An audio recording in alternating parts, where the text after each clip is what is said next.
This is the Everyday AI Show, the everyday podcast where we simplify AI and bring its power to your fingertips. Listen daily for practical advice to boost your career, business, and everyday life. I'm not a robot. I don't know why. Sometimes a lot of people accuse me of being AI and say, oh, you're a robot. I'm not, right? I'm a real boy. And when I was a real boy, like quite literally, I was a teenager, I was a journalist. I spent about the first 7 or so years of my career in journalism. And now, as someone that literally talks about and covers AI every single day, I'm always torn, right? Because I feel for the journalism industry and a lot of the ups and downs that I think artificial intelligence and large language models puts the journalism industry and journalists through. But there's also probably some huge bright sides. So I'm excited to tap into one of my old professions and to bring on a real professional to help guide us all through it. And we're going to talk today about how AI is painful for journalists, but maybe good for journalism. All right. I hope you're excited for this one. I am. And if you're new here, welcome. This is Everyday AI. So this is your daily live stream podcast and free daily newsletter helping everyday people make sense of the mess of AI, right? It moves so quickly. What does it mean? How does it impact us all? That's what we do here. So welcome. This is your home, and your second home is, well, youreverydayai.com. While you're there, you can go sign up for our free daily newsletter. We're going to be recapping today's conversation and a whole lot more. We always keep up to date with the latest AI news, tips, tutorials, all that good stuff. But we're going to be recapping today's show. And while you're on our website, there's more than 400 episodes. You can go listen to them all for free, watch them all, read about them all on our website, sorted by category. No matter what you care about, it is there. It's like a free AI university. All right.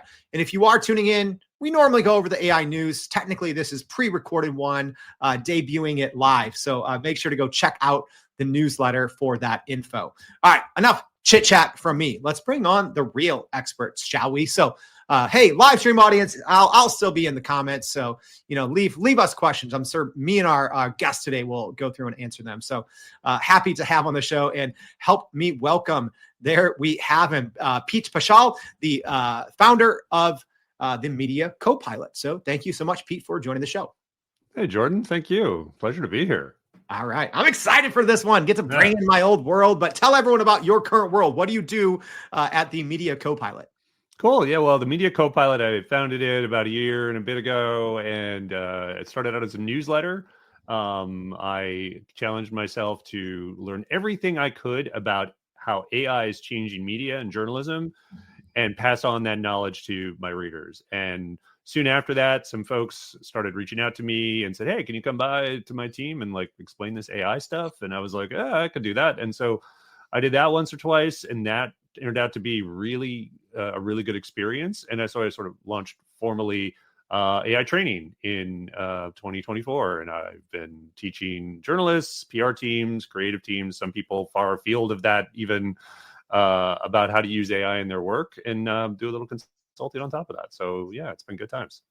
Love it. So, walk me through some of your early trainings, maybe. So you walk into a room full of journalists who, if you're not from the journalism industry, the whole job loss thing has been around for many decades, right? Like when I started in 2000, what year was it? 2002 or something like that.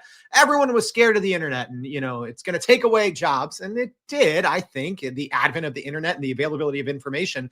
But Pete, walk us through when you walk into these newsrooms, needing to teach AI to a bunch of journalists, what are their questions? Are they excited? Are they scared to death? What's it like? So I'll say this, about a year ago, it was much easier to blow people's minds. You could walk into a class and show sort of some basic prompting with ChatGPT and a little bit of advanced stuff with how it could manipulate data and things like that. And everyone would walk out with, I'd see the light bulbs going off and they would just be like, oh, I really want to apply this and do that. That over the past year has definitely waned. People are like, okay, I get it. This thing can create content out of whole cloth. I could create videos, images, text. I've actually prompted a bit, show me something better. So I've had to gradually raise my game throughout 2024. and have had to essentially really upgrade things with advanced techniques on using the AI for PR and media monitoring. In a newsroom, it tends to be partly about the journalists, but also about the operations. How do you get this stuff applied in a systemic way, particularly if you don't have a ton of money to invest in like a new CMS, right? Because no one wants to like migrate and that sort of thing. And that sometimes involves showing some more advanced stuff. There's a lot of like no code platforms, for example. So if you want to go beyond just copying and pasting from a chatbot, it's actually relatively easy to design your own automations to connect with the chat experience or the AI experience, right? So that you can basically have a trigger like an RSS feed, for example, and then the content goes to the LLM and comes back to you in some form, and you can do that for multiple workflows. So that's kind of where things have gone from like, okay, it's cool that we can do content, awesome, and to like, oh, like how do I do that to actually save time and redirect the way I work? And that's been probably the biggest shift. So, could you maybe walk us through more from, so you kind of just explained some of the thought process and the working relationship, between you and people you're trying to teach. How would you say the industry in general, and I know this is a hard, right, to speak for an entire industry, but how would you say the journalism industry in their perception of AI has changed even in the last year? Yeah, really good question. So I would definitely say that there's a lot of inherent skepticism about AI from journalists, probably more so than a lot of other professions. While everyone's excited to unlock sort of the efficiencies and everything from the low-hanging fruit to advanced stuff, there's sort of an existential quality to journalists and writers and broadly, right? Because this AI can now essentially do at least a simulation of my job, like the writing and the editing, and there's an uncanny valley aspect to it, certainly, but it's like, oh, I don't know if I like this. And I think that's while simultaneously having your mind blown, it's kind of seeing sort of your job replicated in this robot way is very unsettling. So I think that still exists to a large extent. I think it's waned a bit as the reality of AI set in. I think there was a lot of talk, and there still is to some extent, some skepticism about whether this is a bubble, right? Well, it might be in some business senses, but like the internet, which yes, was a bubble, but also was a super long-term important trend. I think even if the bubble bursts on AI is not going anywhere. And there's a reality that it's just going to change the world, journalism included, and perhaps especially. So unfortunately, AI is coming at a time when media is challenged for other reasons. There's a sort of natural cycle to ad markets, and we were definitely on the downside of one of those for a while. But also just in the larger timescale of the media itself, like the 2010s were filled with a lot of what I call scale media, right? So search and social rose up as these amazing referrers. Like Facebook traffic was off the hook for so many publishers for so many years, and search has grew into something that everyone sort of depended on, and still is to a large extent. But that wasn't really that great for journalism. There was a lot of like not great stuff written, and I used to work at Mashable for a long time, and one of the more popular go-to formats for quick hits, and by the way, the whole idea of quick hits is a symptom of this era.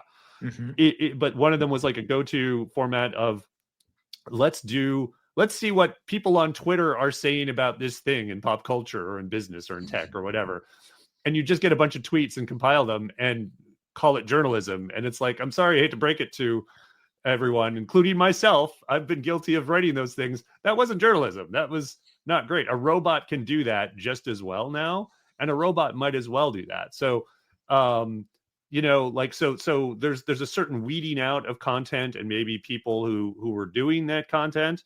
But at the same time, there's a broader, like, let's get leaner kind of ethos. And this is not restricted to media and journalism, but because it's coming at a time when I think people were expecting a pendulum swing back to like, oh, the ad market's better now, and maybe people will start hiring again.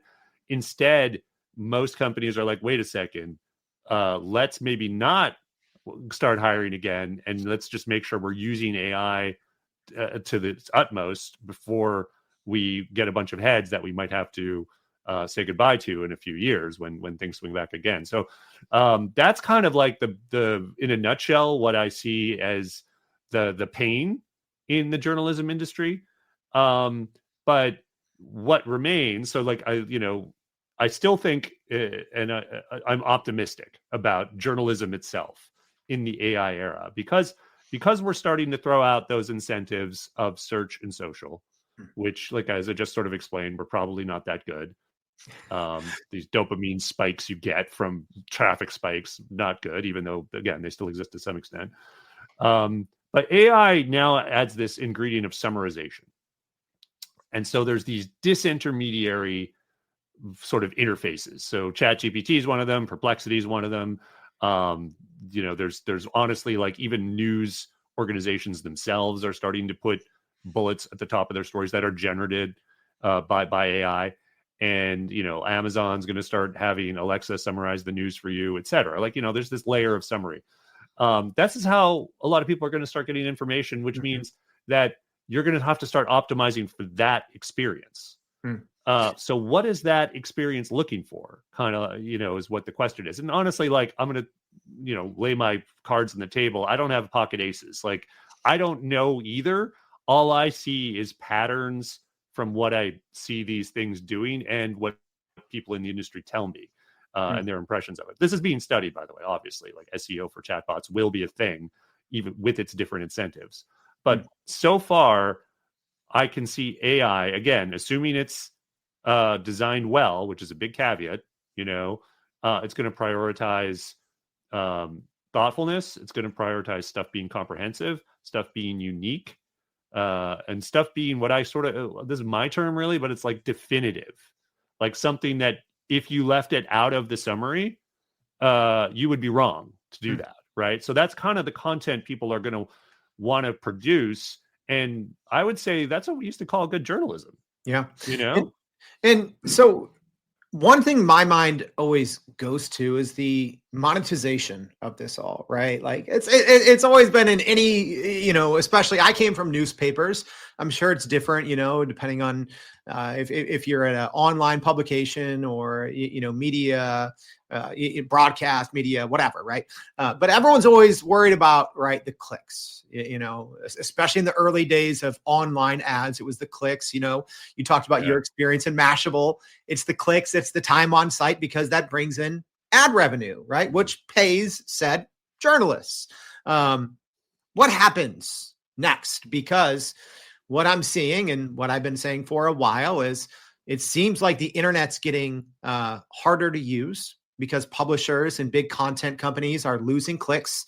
So they got to double down on their, on their display ads, and it gets hard to read that news story, right? Like I've taken screenshots, Pete, I kid you not, on big websites, and I'm like, the entire screen is ads, and I can't even see the story anymore, right? So what happens? Because these media companies need to keep feeding the beast, right? The big tech companies, big AI companies that are essentially just scraping copyrighted information, putting it in a bowl of spaghetti, spinning it around and saying, oh, it's an Italian dish now, it's something else, right?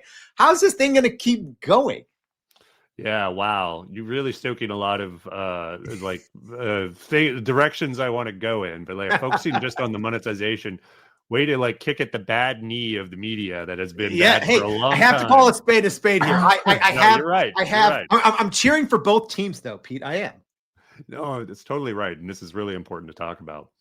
They're like a lot of the phenomenon you're describing is encapsulated in this mega viral post from I think it's about a year ago now. The Cory Doctorow's in Shitification of the internet, and I hope I'm not sure if I can say that you have to bleep that out, maybe for the long term. But it's totally right, because all of these incentives around content, which I'm going to be clear and point the finger, like Google created, essentially. Not solely Google, but it is the biggest player in this in terms of doing things like forcing recipes to have a whole bunch of text that is kind of meaningless, and then that jump to recipe thing. For a long time, I remember we used to play the game. This was more than 10 years ago now, of galleries. You would just click through galleries to create more ad impressions. People eventually got wise to that and learned it was a trick, but the overall sort of CPM internet still exists to a large extent. So the big question is like, what does AI do to this, right?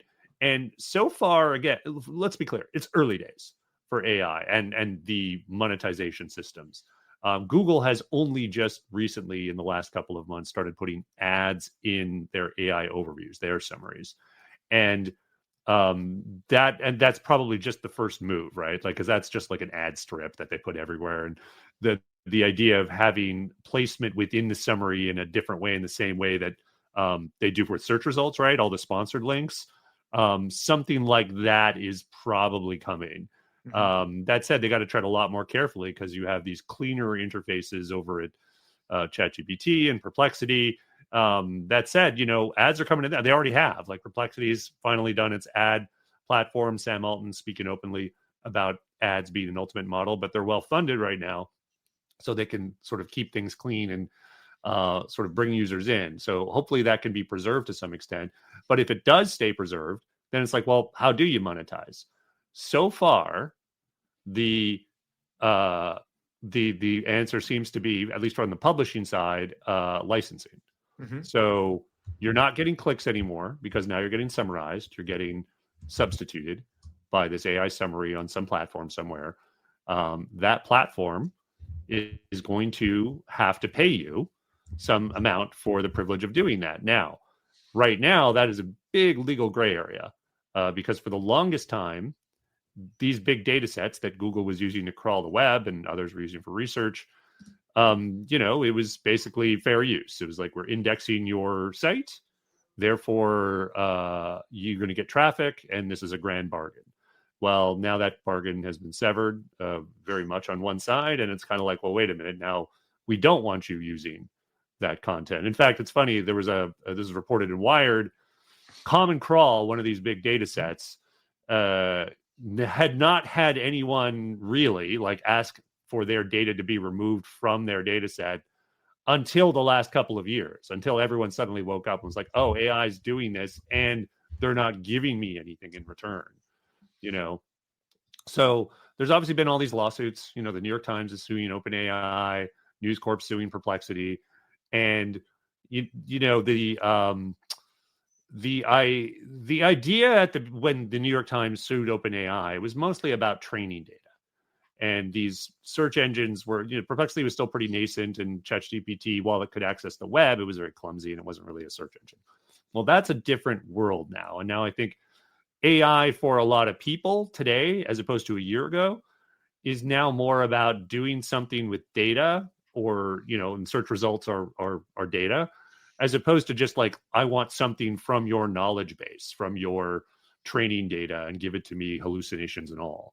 So because of that evolution, that lawsuit looks a little obsolete now, that old one, because it was more about the training data and outright plagiarism of OpenAI. But the point is, the consensus of the industry, with all these media companies signing deals with OpenAI and others, is pointing towards the use of AI to summarize media content is becoming much more akin to syndication than it is about fair use or aggregation, and maybe we'll get a ruling on this. Maybe we won't. We'll see. I think some of these court cases might be settled. I used to think the New York Times case wouldn't be settled. I thought they would be on principle and they'd go right to the end. But because of that obsolescence I just mentioned, that it really focused, like if you look at that filing they did, it focuses so much on people bypassing the paywall of the New York Times with this duplicative content. That's just not a use case anymore. It never really was, but it was like they've kind of weeded out the plagiarism thing mostly from these engines. I just never hear about it anymore. Yeah. So I feel like unless they radically change their argument, and there are other arguments in the lawsuit, it's just they focus a lot on like, oh, this article was completely copied. But unless they do it, I think there'll probably some kind of settlement, which is too bad, because I do think there should be some kind of ruling Yeah. And the simplest one would be to say, like, okay, training your AI on publicly available data is okay. Like, that's fair use. But using AI on someone's data in a sort of essentially a RAG way, or like summarizing news way, that requires a business deal, and that's not okay. So I think that's the simplest way to break it down. If I were, if I were a judge trying to speak to the future and not overcomplicate things. So, it's interesting. I'm glad you brought up the New York Times versus OpenAI case. I'm going to try not to go on a random rant, because I did like an hour-long podcast on that when it first came out. What was that? December 2023, I think it was. Even before that, at the time, I said, this was early 2023. I said, big media corporations, big news organizations, they're either going to have to sign into partnerships with OpenAI, Google, whatever. They're either going to sue them. So you either partner with them, sue them, or you maybe just go out of business. Is that too harsh, or could that be a reality for journalism of the future? You choose one of the two paths. If not, good luck to you.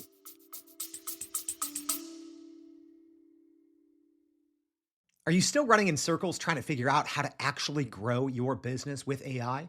Maybe your company has been tinkering with large language models for a year or more, but can't really get traction to find ROI on GenAI. Hey, this is Jordan Wilson, host of this very podcast. Companies like Adobe, Microsoft, and NVIDIA have partnered with us because they trust our expertise in educating the masses around generative AI to get ahead. And some of the most innovative companies in the country hire us to help with their AI strategy and to train hundreds of their employees on how to use GenAI. So whether you're looking for ChatGPT training for thousands or just need help building your front-end AI strategy, you can partner with us too, just like some of the biggest companies in the world do. Go to youreverydayai.com/partner to get in contact with our team, or you can just click on the partner section of our website. We'll help you stop running in those AI circles and help get your team ahead and build a straight path to ROI on GenAI.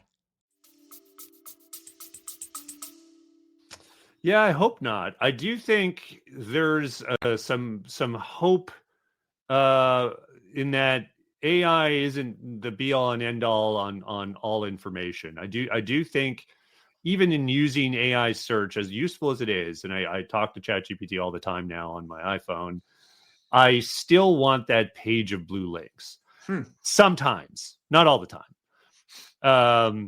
But I'm also a power user of the internet, and I sort of have a rhythm of, like, the processing that an AI often does on a search to give you the answer, I can actually do in my head a little quicker by looking at that page. You know what I mean? And I kind of want those links, because sometimes the correct link doesn't always come up first as quickly when you do a search. But that's me.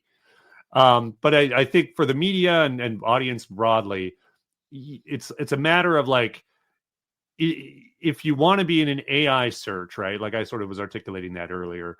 I would say the question to answer is, like, why would you want to in the first place? Mm-hmm. And if you have either a plan to get licensing around that idea, basically, if there's an ROI for you on being in that search, then great, do it. And if not, maybe not.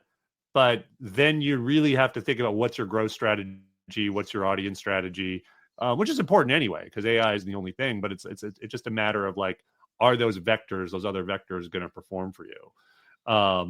That's a tough call on a lot of media companies. But I think it comes down to how differentiated is your content, how in demand is it, how much can you force the AI companies to come to you? Now, if currently they're not interested in smaller publishers. There are a whole bunch of startups that are trying to solve this problem by creating marketplaces. So, like, a smaller publisher will go to the marketplace, put their content up there for a price, and then on the other side, a AI engine like Perplexity could go and, like, I want, I don't know, crypto content. And so we have a dozen publishers putting it on here, and you can maybe pick and choose depending on the price you want to set.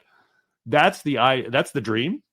That's a scalable thing that everyone can sort of probably get behind if it works. But at the same time, it's very early days, and there's so many of these things now. There's like about a half dozen of them at least. One of them, I think, Tollbit is sort of starting to come out ahead because they have some deals with real publishers, and they've gotten some decent funding. But we'll see. There's a bunch of them out there that are trying to do this thing. Yeah, I like that future, right? Like the Uber for personalized media publishing or personalized media consumption. I love it. So far we've gone in depth on a lot of things, and there's so many things that I haven't covered that I want to talk to you about. So without turning this into a accidental, Lex Friedman 3-hour podcast, I'm going to see if we can go kind of quick bullet point here. So let's see. So Pete, I'm going to ask you a couple of questions, and let's just go kind of rapid fire. Speed round. Love it. Let's see. Let's end it with the speed round. So when we talk about AI's impact on journalists, right? We said there's pain. What are those biggest pain points? Give me that bullet point, top of the page. What are the biggest pain points for journalists when it comes to AI? Well, I would say it's basically you need to upskill yourself, because there's the person in the desk next to you who's going to be the AI qualified person who's actually using it for research, to get reports emailed to them first thing, to scrape sites, and to do a lot of summarization for their story building that you might not have. So, you kind of need to embrace it just to kind of like keep pace. And like I said, if you are in one of those positions, probably a junior role where you might be doing sort of content where you're not really adding much, you're more summarizing something that happened and getting a rote comment from an official, that sounds like a job destined at least 80 to 90% of it to be done by a robot. And then you're going to be tasked with just kind of like putting stuff around the robot's work. This is a real hard problem because there's the pipeline issue with AI of like, what do the interns do? What do the junior people do when AI can probably do their job a little better? And it's kind of like, well, then how do you get senior people if you let the robots do their work, right? So this, in the long term, is a real existential problem, not just for media, but I think essentially a lot of these jobs are going to have to be reimagined either a bit or completely to make sure the human work, mostly in journalism, it's sourcing and putting things together in an insightful way, that is emphasized throughout, from top to bottom, from interns all the way to the editor-in-chief. All right. And then on the flip side, give me the bullet point summarization. Why can AI, or how can AI be good for journalism? The bullet point summarization of that is that AI will essentially change the incentive. So it's again, the other side of the coin I was just talking about, which is that, okay, so we're prizing unique content, insights, the original sourcing, the new information. Well, if an AI mediated ecosystem rewards that, you've got to do that as a journalist. And like I say, that's what good journalism is. Go out there and call people, go out there and make sure you're getting stuff that hasn't been reported before, stuff that someone doesn't want published. Someone told me that was a great definition for journalism. I completely agree. And you basically bring that hard work. This is hard. This is the hard work of journalism, right? Again, this is why I'm very critical of the Search Social era. It was so easy just to do a hot take on something and post it on some network and watch all the Facebook traffic roll in, especially if you gave it a provocative headline that was sure to bait someone, right? Now, I again, assuming the AI is designed properly and doesn't reward that bad stuff and rewards the good information, that's what you're going to have to produce. And it's harder, but it's a good hard. Choose your hard is sometimes a sort of a viral thing in social media. It's hard to build a career on just social junk because it's a house of cards, but it's also hard to do a real journalism. I would choose that hard because you're going to have a much more solid foundation. Yeah, great takeaways. Love that we were able to look at both sides of the coin today, Pete, on a topic that's very near and dear to my heart. So thank you so much for taking time out of your day to join us on the Everyday AI Show. We really appreciate it. Oh, it's my pleasure, Jordan. Thanks so much for the stimulating conversation. All right. And hey, that was a lot, y'all. Maybe you missed some of those golden nuggets that P was dropping on our virtual heads.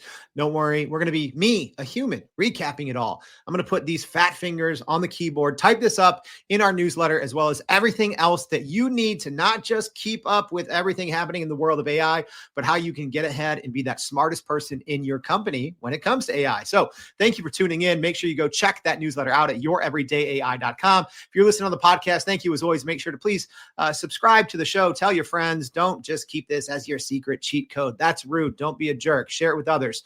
Thank you for tuning in. Hope to see you back tomorrow and every day for more Everyday AI. Thanks, y'all.